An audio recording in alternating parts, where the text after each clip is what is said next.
네, 오늘 말씀 우리 함께 봉독하도록 하겠습니다. 오늘 말씀 사도행전 19장입니다. 사도행전 19장 21절에서 41절 말씀까지 제가 말씀을 봉독하도록 하겠습니다. 이 일이 있은 후에 바울이 마게도냐와 아가야를 거쳐 예루살렘에 가기로 작정하여 이르되 내가 거기 갔다가 후에 로마도 보아야 하리라 하고 자기를 돕는 사람 중에서 디모데와 에라스도 두 사람을 마게도냐로 보내고 자기는 아시아에 얼마 동안 더 있으니라. 그때쯤 되어 이 도로 말미암아 적지 않은 소동이 있었으니 즉 데메드리오라 하는 어떤 은장색이 은으로 아데미의 신상 모형을 만들어 직공들에게 적지 않은 벌이를 하게 하더니 그가 그 직공들과 그러한 영업하는 자들을 모아 이르되 여러분도 알거니와 우리의 풍족한 생활이 이 생업에 있는데 이 바울이 에베소뿐 아니라 거의 전 아시아를 통하여 수많은 사람을 권유하여 말하되 사람의 손으로 만든 것들은 신이 아니라 하니 이는 그대들도 보고 들은 것이라. 우리의 이 영업이 천하여질 위험이 있을 뿐 아니라 큰 여신 아데미의 신전도 무시당하게 되고 온 아시아와 천하가 위하는 그의 위엄도 떨어질까 하노라 하더라. 그들이 이 말을 듣고 분노가 가득하여 외쳐 이르되 크다 에베소 사람의 아데미여 하니 온 시내가 요란하여 바울과 같이 다니는 마게도냐 사람 가이오와 아리스다고를 붙들어 일제히 연극장으로 달려 들어가는지라. 바울이 백성 가운데로 들어가고자 하나 제자들이 말리고 또 아시아 관리 중에 바울의 친구된 어떤 이들이 그에게 통지하여 연극장에 들어가지 말라 권하더라. 사람들이 외쳐 어떤 이는 이런 말을 어떤 이는 저런 말을 하니 모인 무리가 분란하여 태반이나 어찌하여 모였는지 알지 못하더라. 유대인들이 무리 가운데서 알렉산더를 권하여 앞으로 밀어내니 알렉산더가 손짓하며 백성에게 변명하려 하나 그들은 그가 유대인인 줄 알고 다 한 소리로 외쳐 이르되 크다 에베소 사람의 아데미여 하기를 2시간이나 하더니 서기장이 무리를 진정시키고 이르되 에베소 사람들아 에베소 씨가 큰 아데미와 제우스에게 내려온 우상의 신전지기가 된 줄을 누가 알지 못하겠느냐. 이 일이 그렇지 않다 할 수 없으니 너희가 가만히 있어서 무엇이든지 경솔이 아니하여야 하리라. 신전의 물건을 도둑질하지도 아니하였고 우리 여신을 비방하지도 아니한 이 사람들을 너희가 붙잡아 왔으니 만일 데메드리오와 그와 함께 있는 직공들이 누구에게 고발할 것이 있으면 재판날도 있고 총독들도 있으니 피차 고소할 것이요 만일 그 외에 무엇을 원하면 정식으로 민회에서 결정할지라. 오늘 아무 까닭도 없는 이 일에 우리가 소요 사건으로 책망받을 위험이 있고 우리는 이 불법 집회에 관하여 보고할 자료가 없다 하고 이에 그 모임을 흩어지게 하니라. 아멘. 네, 오늘도 이 새벽의 시간에 하나님과 동행하기 위해 주님의 전도로 나온 우리 모든 성도 여러분 진심으로 환영하고 또 축복합니다. 오늘 우리 함께 말씀을 듣는 가운데 함께 말씀을 붙들고 기도하는 가운데 하나님의 크신 은혜와 위로가 풍성히 있기를 주님의 이름으로 소망합니다. 오늘 본문은 에베소에서 교회를 향해 일어났었던 매우 큰 소동을 우리에게 보여줍니다. 사도 바울은 3차 전도 여행을 떠나서 지금 터키 서쪽 지역인 아시아에 도착을 했습니다. 아시아의 대표적인 도시였던 에베소는 인구가 그 당시 25만 명이나 되는 로마 제국에서도 네 번째가라면 서러울 정도로 큰 도시였습니다. 이 당시 도시들에게는 섬기는 신이 각기 따로 존재를 했습니다. 주로 섬기는 신이 존재를 했습니다. 이 에베소에서는 아데미, 헬라어로는 아르테미스, 로마식으로는 디아나라고 하는 여신을 섬겼습니다. 이 여신은 다성과 풍요의 여신으로서 에베소 도시에 많은 부를 안겨다 주었습니다. 물론 많은 부를 안겨다 주었다라는 것이 이 여신이 무슨 살아있어서 축복을 내린다거나 그런 것은 아닐 겁니다. 에베소는 이 여신을 섬기는 종교의식을 통해서 각종 많은 축제들을 열고 많은 관광객들을 받으며 또 이로 인해서 상업이 번창했기에 아데미 여신은 그들에게 매우 중요했습니다. 에베소를 가보시면 지금도 거대한 신전의 터가 남아있는 것을 볼 수 있습니다. 그것이 바로 아데미 여신의 신전입니다. 우리가 가장 유명한 아테네에 있는 파르테논 신전에 몇 배 이상의 크기의 이 신전인데, 이 신전은 지금도 그 규모에 의해서 불가사의로 여겨질 정도로 그렇게 지금도 터가 남아 있습니다. 그곳에서 사람들은 온갖 축제를 열면서 또 방탕하고 음란한 일들을 거리낌 없이 행했던 것입니다. 이런 에베소 사람들 중에 이 아데미 여신으로 먹고 사는 사람들이 있었습니다. 그들은 아데미 여신의 조각을 만들어 파는 세공업자들이었습니다. 작은 규모가 아니었던 것으로 보입니다. 마치 지금의 조합이라고나 할까요? 은으로 여신을 조각해서 파는 이 직업은 꽤 많은 부를 그들에게 안겨다 주었습니다. 그런데 이제는 더 이상 이것으로 먹고 살 수 없게 되어버린 것입니다. 그 이유가 바로 바울이 전한 그리스도의 복음 때문이었습니다. 여태까지는 살만했습니다. 아니, 살만할 정도가 아니고 에베소 도시 전체가 아데미 여신을 섬겼으니 이 세공업자들의 수입이 꽤나 좋았습니다. 그런데 복음이 들어오고 난 후 사람들은 아데미 여신에게서 등을 돌리기 시작했던 것이죠. 하나님만이 유일한 신이시고 아데미 여신은 그저 사람들 손에 의해서 만들어낸 그냥 우상이라는 사실을 사람들은 깨닫기 시작했던 겁니다. 더군다나 바울을 통해서 신비한 일들도 많이 일어났습니다. 병자가 낫고 귀신이 쫓겨나가는 그런 복음의 전형적인 표적들도 한몫을 했습니다. 그래서 이 에베소 도시에서 사람들은 교회로 몰려들기 시작했고, 에베소 도시뿐만 아니라 이 아시아 전역에서 사람들은 복음을 듣기 시작했으며 예수 그리스도를 영접하기 시작했던 것입니다. 그러다 보니 당연히 이 아데미 여신을 섬기는 일과 여신과 관련된 모든 사업이 위축될 수밖에 없었습니다. 상황이 이렇다 보니 은세공업자들을 중심으로 소동이 일어나게 된 겁니다. 그들은 크다 에베소 사람의 아데미여라고 외치며 거리를 소란스럽게 만들었습니다. 그리고 바울의 동력자였던 가이오와 아리스도고를 붙잡아서 연극장으로 끌고 갔습니다. 사람들은 이 외침에 동조를 했습니다. 에베소에 지금도 남아있는 그 큰 연극장으로 수많은 사람들이 모여들었습니다. 에베소는 원래 아데미 여신을 섬기는 도시인데 교회로 인해서 점차 그 위용을 잃어가는 것만 같았을 것입니다. 물론 그렇게 생각하는 사람들도 있었겠지만 성경은, 오늘 본문은 32절에서 이렇게 기록합니다.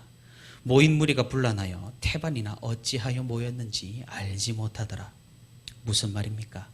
반 이상은 그냥 선동되었다라는 말입니다. 사람들이 소란스럽게 떠들고 사람을 잡아다가 끌고 가고 도시가 시끌벅적해지니 호기심이 발동한 겁니다. 이 사람이 이런 말, 저 사람은 저런 말. 그런데 누구 하나 왜 모였는지 아는 이가 없었습니다. 다만 그 중에 반 정도는 교회 때문임을 알았습니다. 그래서 바울 일행을 붙잡아서 마녀 사냥을 했던 겁니다. 참으로 우스운 사실은 유대교 회당에 속한 유대인들의 행동입니다. 그들은 이 소동에서 빠지기를 원했습니다. 이건 교회가 일으킨 분란이고 우리 회당은 아무런 관계와 문제가 없습니다. 바울을 회방했던 유대인들은 이 말을 사람들에게 간절히 하고 싶어 했습니다. 하지만 그들의 바람은 전혀 이루어지지 않았습니다. 유대인들의 무리가 변명을 위해서 알렉산더라는 사람을 내세워 말하고자 했지만 역효과만 나왔습니다. 유대교와 그리스도의 교회가 다르다고는 하나 세상 사람들이 볼 때는 그냥 유일신 하나님을 믿는 똑같은 사람들이었으니까 말입니다. 뭐 조금은 유대인들이 억울하다고 느껴지기도 합니다. 에베소 사람은 유대인인 알렉산더가 등장하자 또 구호를 외쳐대기 시작합니다. 정작 2시간 동안이나 말입니다. 이런 상황에서 바울은 또 굉장히 바울답게 행동합니다. 이것을 복음을 전할 대단히 큰 기회라고 생각을 했습니다. 어떻게 보면 대단한 것이죠. 이 소동이 자신 때문에 일어난 것을 알고서도 자신에 대해서 분노하는 사람들 앞에 서서 말씀을 또 전하려고 하니까 말입니다. 우리는 대담한 바울의 모습을 확인할 수가 있습니다. 하지만 이 바울의 바램도 무너졌습니다. 왜냐하면 일이 더욱 커질 것을 염려하여서 제자들과 아시아 지방의 관리들이 바울을 말렸기 때문입니다. 이 소동의 기세가 누그러뜨려지지 않자 이제 직책이 높은 사람이 등장하여서 진정을 시킵니다.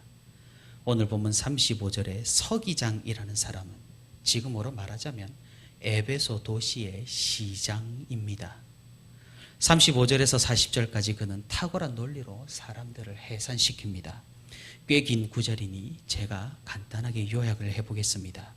에베소 시민 여러분, 이곳이 아데미 여신을 섬기는 도시라는 것을 모르는 사람은 없습니다. 또한 교회는 아데미 여신을 모욕하거나 죄를 범한 사실도 없습니다. 만약 정말 문제가 있다면 당사자들끼리 해결할 문제입니다. 이렇게 계속해서 소요를 일으킨다면 로마에서 우리를 강력하게 제지할 것입니다. 그러니 여러분 진정하고 흩어지시길 바랍니다. 이렇게 시장까지 나서서 간신히 소동이 진정이 되고 연극장에 모인 사람들은 흩어지게 된 것입니다. 사랑하는 성도 여러분, 우리는 오늘 이 바울이 겪은 에베소 도시에서 소동의 이런 이야기로 우리는 우상의 본질을 엿볼 수가 있습니다. 이렇게 에베소 도시에서 교회를 향해 큰 소동이 일어났었던 근본적인 이유가 무엇입니까? 교회가 복음으로 아데미 여신을 부정하고 신이 아니라고 주장하여서 사람들이 분노를 한 것일까요? 유일하신 하나님을 고백하는 신자들이 에베소 도시에서 계속 늘어나니 이 종교 분포도가 달라져서 사람들이 위기감을 느껴서 그랬던 것일까요? 이런 이유들은 사실 표면적인 이유에 불과합니다. 정말 이런 이유였다면 에베소 시장이 그렇게 말리더라도 더욱더 큰 소동을 일으켜야 했을 것입니다. 에베소 시장이 군중들을 잠잠하게 했던 논리가 무엇입니까? 교회는 아데미 여신을 모욕하지도 않았어요. 물건을 훔치지도 않았고 죄를 저지르지도 않았습니다. 사소한 분쟁은 당사자들끼리 해결하면 됩니다 였습니다. 정말로 그들이 이 아데미 여신에 대한 믿음 때문에 이 소동을 일으켰다면 이런 시장의 주장에도 당연히 반발을 했어야 할 것입니다. 하지만 그들은 그러지 않았습니다. 그들은 소동을 곧바로 멈추었습니다. 그렇다면 무엇입니까? 그들은 다른 속내가 있었다는 셈입니다. 그것이 무엇입니까? 그것은 자신의 돈벌이, 자신들의 이익이었습니다. 애초에 이 데모를 시작한 사람들, 은세공업자들의 이유도 이런 이유였습니다. 우상의 본질이 무엇입니까? 그것은 사람의 욕망, 사람의 욕심, 사람의 탐욕입니다. 대부분의 세상 종교의 기본 공식은 give and take입니다. 인간이 신을 위해 무엇을 해야 신이 인간에게 무엇을 베푸는 그런 기복신앙이 기본적인 공식입니다. 그래서 신을 감동시켜야 하고 신에게 우리가 잘 보여야 하고 신에게 자신의 소중한 것을 먼저 가져다 바쳐야 합니다. 그래서 그 소중한 것을 찾다 자신의 자식까지 제물로 바치는 철저한 그런 계산적인 것이 바로 이 우상의 본질, 세상의 다른 종교의 공식입니다. 코로나가 퍼졌던 초창기 시대를 우리는 기억합니다. 그때 교회가 엄청난 비난에 휩싸였고 욕이란 욕은 다채롭게 들었던 그런 암울했던 시기였습니다. 교인들은 위축될 대로 위축되었고 교회들은 알아서 성난 사람들의 외침에 고개를 조아렸습니다. 대체 왜 사람들은 그토록 교회를 비방하고 교회를 욕했고 지금도 여전히 교회를 욕하고 있는 것일까요? 세상 사람들은 철저합니다. give and take라는 것이죠. 교회가 자신들에게 이익이 되면 참 좋은 교회라고 칭찬을 합니다. 반대로 어떻습니까? 자신에게 조금이라도 해가 되고 자신의 일에 방해가 되고 자신에게 어떤 형태로든지 손해가 나면 교회를 그렇게나 욕을 하는 것입니다. 오늘 에베소 사람들과 하등 다를 바 없다라는 말입니다. 이것은 코로나 시대에만 그랬던 것이 아닙니다. 거의 모든 대부분의 시대에 대부분의 사람들이 그러합니다. 왜 세상과 교회가 충돌합니까? 기브앤테이크의 철저한 계산적인 가치관과 그런 기복신앙을 거부하는 교회가 충돌하기 때문입니다. 사람들은 교회를 통해서 거울 보듯이 자신의 모습을 바라보게 됩니다. 철저하게 이기적이고 계산적인 너무나 형편없는 자신의 모습을 말입니다. 그리고는 교회를 욕하기 시작합니다. 마치 자신이 나쁜 사람이 아니라는 것을 증명하기라도 하듯 말입니다. 사랑하는 성도 여러분, 우리는 세상 사람들과 다른 사람들입니다. 말씀으로 거듭나고 예수 그리스도로 다시 태어난 그런 사람들입니다. 그렇다면 우리의 모습은 어떠해야 하겠습니까? 우리는 기브앤테이크가 아닙니다. 기복신앙도 아닙니다. 하나님을 감동시켜서 현세의 복을 받는 것도 아닙니다. 우리는 이미 모든 것을 받은 사람들로 감사하는 자들입니다. 하나님은 우리를 찾아오셨습니다. 우리를 구원하셨습니다. 우리가 뭘 바쳐서 그렇게 된 것일까요? 우리가 교회에서 열심히 봉사해서 구원을 받은 것일까요? 내가 헌금을 열심히 해서 예수님이 이 땅으로 내려오신 것일까요? 그렇지 않습니다. 하나님께서는 먼저 우리를 찾아오셨습니다.